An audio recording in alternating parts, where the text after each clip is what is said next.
This is Banning. And at just 15 years old, Banning was thrown into a mental institution by his mother and school guidance counselor for the reprehensible crime of giving his skateboard away to his friend. You might be asking yourself, well, was this friend by chance imaginary? And the answer is no. This friend of Banning's was real, and so was the unfortunate scheme that Banning found himself the target of. You see, unbeknownst to Banning and his mother both, some psychiatric hospitals were financially incentivizing educators and school counselors to send them patients by giving them kickbacks, a scheme nowadays known as body brokering.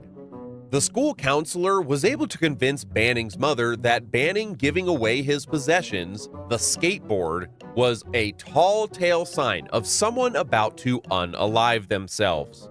Never mind the fact that he was displaying no other symptoms of self-harm, and the kid who Banning gave his skateboard to was his good friend who had just broken his own skateboard. And so this was the snowball that started the avalanche to Banning's own personal horror movie. To understand what happened to Banning, you need some insight into the company that was doing these things to him. Let's rewind the clocks to 1969. What a much simpler time, when carefree hitchhikers and carefree serial killers roamed the open roads together. America walked on the moon for the first time, allegedly, and that's also the same year that National Medical Enterprises, or NME, was founded. NME is a for-profit medical managing holding company. Essentially, NME owned and operated hospitals all over the USA. And being a for-profit and publicly traded company, they were constantly under pressure to deliver more and more profits for their shareholders. And sometime during the 80s, they allegedly came up with a scheme to produce more profits called body brokering. Body brokering is almost exactly what it sounds like.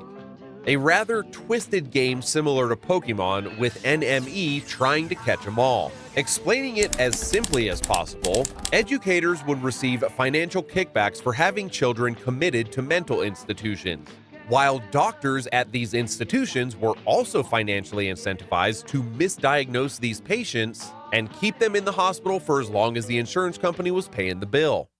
Alright, now let's fast forward back to Banning in 1987. His mother hugs him goodbye and says, "It's only for 2 weeks, just an evaluation." However, those 2 short weeks would slowly turn into 1 whole year of hell for young Banning. So let's take a little tour together of Banning's new home, shall we? And no, it wasn't a wellness retreat with crystal healing and yoga classes. Far from it. Kids were oftentimes strapped into wheelchairs or their beds for days or months on end. One of Banning's friends in the place was strapped to his bed for almost a whole year.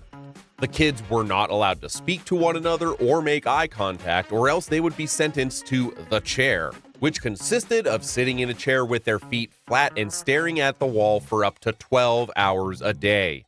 So in order to avoid this punishment, they taught themselves and each other sign language and Morse code even, in order to communicate with one another. Heartbreakingly, Banning's father, whose insurance was the one paying for his entire stay at the hospital from hell, only came to visit his son twice during the entire year he was incarcerated. His mother, who was divorced from his dad, came and saw Banning every week, but of course only under the watchful eye of hospital staff. If Banning asked his mother to come home, their meeting was shut down immediately. Banning would later find out the doctors told his mother that he would unalive himself if he were to be discharged early from the hospital. By the end of the stay, Banning was doing 12 hours a day in the chair, all while trying his best to be a model patient in the hopes that he would get discharged. So some of you clever viewers might have already been thinking about insurance. And to no one's surprise, the only patients that were deemed fully rehabilitated were those whose insurance ran out, which thankfully happened to Banning, but eventually. Some of you also might have been asking yourself, how did they get away with this, and was there ever any retribution? And yes, there was some retribution, kinda. In 1994, NME was slapped with a $379 million fine for fraud and patient abuse across its sprawling empire of facilities, including one of the more notorious examples of abuse, where a psychiatrist allegedly threatened a 5-year-old boy with rusty pliers, telling him that if he didn't behave, he'd lose his teeth and fingers. So what do y'all think happened next? Is there justice in the world?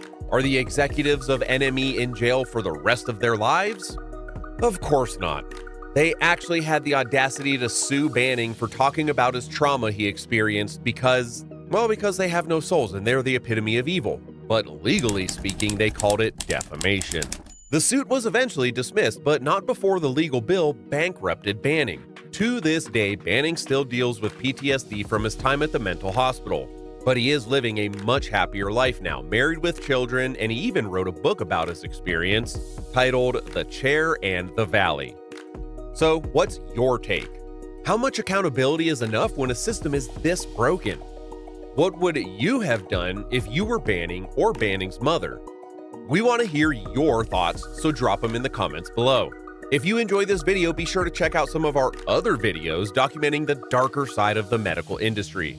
As always, thank you for watching, subscribe to our channel if you haven't already, and take care of yourself.